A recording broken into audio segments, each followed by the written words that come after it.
সেনাপ্রধান লাস্ট আমার মনে পড়ে আমাদেরকে বলেছিল যে আমি বুকে পাথর চাপা দিয়ে এই সিদ্ধান্তটা মেনে নিচ্ছি। সেনাপ্রধানের দিক থেকে মূল ভেটোটা ছিল যে ডক্টর মোহাম্মদ ইউনূস কেন, why not any other person.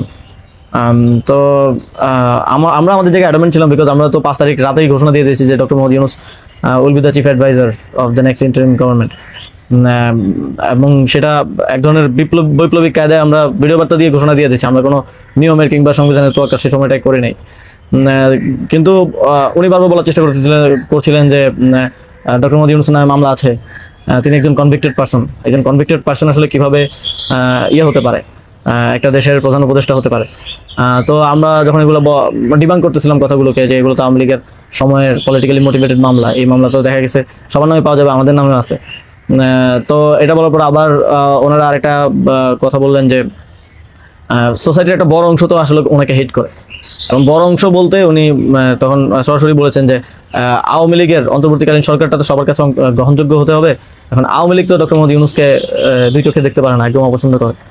তো এখন এই আওয়ামী লীগ একটা লোকে একেবারেই দেখতে পাচ্ছে না, এবং বাংলাদেশে তো আলটিমেটলি 30-40% পিপল আওয়ামী লীগকে সাপোর্ট করে। এই 30-40% পিপলের মতামতের বিরুদ্ধে গিয়ে একটা লোককে প্রধান উপদেষ্টা করা উচিত।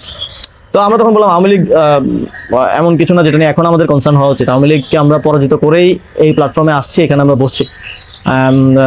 আওয়ামী লীগ কি চাইলো না চলে এটা এখন আর ম্যাটার করে না কোনোভাবে। কিন্তু উনি বারবার এই কথাটা ঘুরে ফিরে বলতেছিলেন যে এই সরকারটা একটা নির্বাচন আয়োজন করবে, এই জন্য বিএনপি আওয়ামী লীগ সবার কাছে এই সরকারের গ্রহণযোগ্যতা থাকা প্রয়োজন। আওয়ামী লীগ তো ইয়াকে ডক্টর মোহাম্মদ ইউনূসকে একেবারেই দেখতে পারে না, ওনাকে আওয়ামী লীগ মেনে নেবে না উনি আসলে। কিন্তু আমাদের কথা ছিল যে আওয়ামী লীগ তো এখন আর এই মুহূর্তে decision making Awami League matter করে না। এটা গণহত্যা ঘটনার পরে সে কি ভাবলো বা তার কি পজিশন, দ্যাট ডাজন্ট ম্যাটার। এরপরও ওনারা নানা ধরনের যুক্তি দিতে পারে, এবং শেষে 4 ঘন্টা এই বিষয়ের উপরে ডিসকাশন হয়। 4 ঘন্টা, আধা ঘন্টা হয়তো অন্যান্য ইস্যুস নিয়ে ডিসকাস হয়েছিল, 4 ঘন্টা প্রায় 3.5 ঘন্টা ইস্যু নিয়ে ডিসকাস হয়। তো এখানে আসছিলাম আমি, নাহিদ ভাই, মাহফুজ ভাই আর নাসির ভাই, আর বাকি আমাদের সাথে যারা ছিল তারা বাইরে অপেক্ষা করছিল। আসিফ স্যার ছিল, তারপরে তানজিমুদ্দিন স্যারও ছিল, আরও সমন্বয়িকা ছিলেন আরও 10-12 জন, সবাই বাইরে অপেক্ষা করছিল আর কি এই 4 ঘন্টা। তো তারা বারবার 2বার হচ্ছে বিরতি দিয়ে আমাদেরকে আবার ভাবতে বলে আবার চলে যেত, আবার এসে আবারও একই জায়গা থেকে কথা শুরু করতো। মানে আমরা বুঝতে পারছিলাম যে ডক্টর মোহাম্মদ ইউনূসকে এখানে এস্টাবলিশমেন্ট কোনোভাবেই চাচ্ছে না। আর আমাদের কথা ছিল আমরা ঘোষণা দিয়ে দিচ্ছি, এবং আমরা এক ধরনের হুমকি সুরে সেখানে বলি যে যদি এটা রাষ্ট্রীয়ভাবে না হয়, যদি রাষ্ট্রপতি ঘোষণা না দেয় ডক্টর মোহাম্মদ ইউনূসকে প্রধান উপদেষ্টা হিসেবে, তাহলেও আমাদের কিছু যায় আসে না, কারণ আমরা অলরেডি ঘোষণা দিয়ে দিয়েছি। আমরা আমাদের তৈরি করা উপদেষ্টা পরিষদ নিয়ে শহীদ মিনারে গিয়ে শপথ নিব।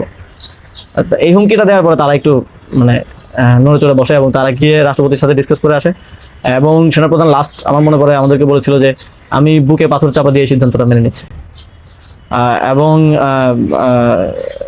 আমাদের জায়গাটা ছিল খুবই রিজেক্ট, যে ডক্টর মোহাম্মদ ইউনূসকে না আনতে পারলে এখানে একটা শক্ত সরকার গঠন করা পসিবল হবে না। এবং আমি যেই মোটিভেশন ছিল, এটা আবার 1-11-এর মতো একটা সরকার গঠন করার তাদের মোটিভেশন ছিল।